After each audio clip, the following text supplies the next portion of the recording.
సంభోగం ఇష్టం లేని భార్య చెప్పే సాకులు ఇవే. మానవుడి దైనందిన జీవితంలో సంభోగం క్రమం తప్పకుండా చేస్తే వారి నుంచి మానసిక ఒత్తిడి దూరం అవుతుంది. సంభోగంలో పాల్గొనడం వల్ల పురుషుల ఆరోగ్యం కూడా మరింతగా మెరుగుపడడానికి దోహదపడుతుంది. ఆ పని ద్వారా రసాయనాలు బలపడడం వల్ల చక్కని మూడ్ వస్తుంది. కొన్ని రకాల బాధల నుంచి ఉపశమనం కూడా దొరుకుతుంది. ప్రతి ఒక్కరికి సంభోగం మేలు చేస్తుంది. అయితే భార్యాభర్తల మధ్య జరిగే మంచి సంభాషణలు వారి మధ్య ఆరోగ్యకరమైన శృంగార జీవితానికి చక్కని కీ రోల్ పోషిస్తాయి.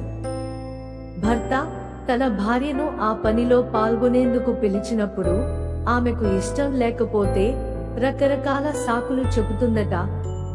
చాలా ఇంట్రెస్ట్ గా ఉన్న ఈ సాకులు ఏంటో మనం కూడా తెలుసుకుందాం. సంభోగం ఇష్టం లేని తన భార్య సంభోగం కోరిన ప్రతిసారి చెప్పే సాకులు ఇలానే ఉంటాయి. నేనిప్పుడు టీవీ షో చూస్తున్నాను, చెమటతో తడిచి ముద్దై ఉన్నాను, ఇప్పుడు స్నానం చేయాలనిపిస్తోంది అని అంటారు. ఆ పని ఇష్టం లేకపోతే మరుసటి రోజు వరకు స్నానం చేయరట. అంతేకాకుండా నేను చాలా అలసిపోయి ఉన్నాను, నిన్నటి నుంచి ఇంకా చాలా నీరసంగా ఉంది, మూవీ చూడాలని అనుకుంటున్నాను అని చెప్పి వెంటనే నిద్రపోతుందట. ఎక్కువగా డ్రింక్ చేశాను, అలాగే మితి మీరి తిన్నాను, ఒంట్లో బాగాలేదు, చాలా చెమటగా ఉంది అంటూ ఏవేవో రకరకాల సాకులు చెబుతూ తప్పించుకుంటుందట. సంభోగానికి ముందు తర్వాత ఈ పనులు మాత్రం చేయొద్దు. కొందరు సంభోగానికి ముందు తాగితే మంచి మూడ్ వస్తుందని చెబుతుంటారు. అయితే అందులో ఏమాత్రం వాస్తవం లేదట. ఇక ఆ పనికి ముందు మద్యం సేవించడం అనేది కూడా సరికాదని అధ్యయనంలో ఉంది. ఏదో లైట్ గా తాగితే పర్వాలేదు, కానీ మరీ ఎక్కువగా మందు తాగి ఆ పనిలో పాల్గొవడం కూడా మంచిది కాదు. ఇది ఎక్కువ తృప్తి కూడా ఇవ్వదట. ఇక ఆ పని తర్వాత మనం చేసే కొన్ని పనులు గర్భం దాల్చడానికి కారణమవుతాయట.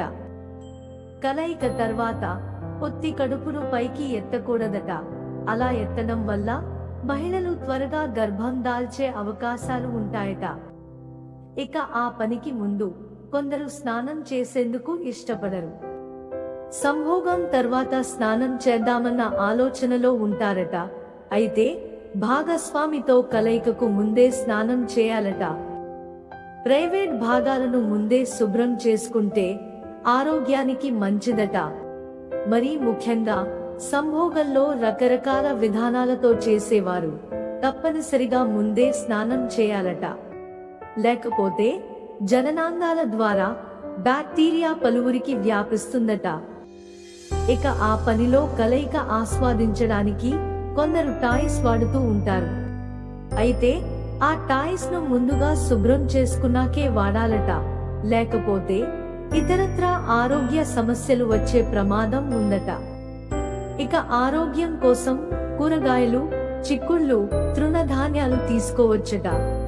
అయితే సంభోగానికి ముందు ఇవి తినకూడదట.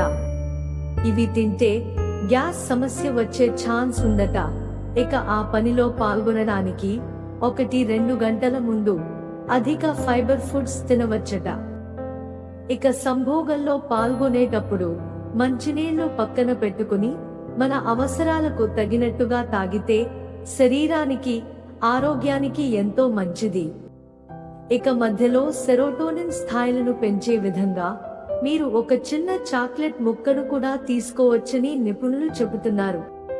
పై జాగ్రత్తలు పాటిస్తూ సంభోగంలో పాల్గొంటే ఆ మజాతో పాటు ఆ ఆరోగ్యం కూడా వేరుగా ఉంటుంది.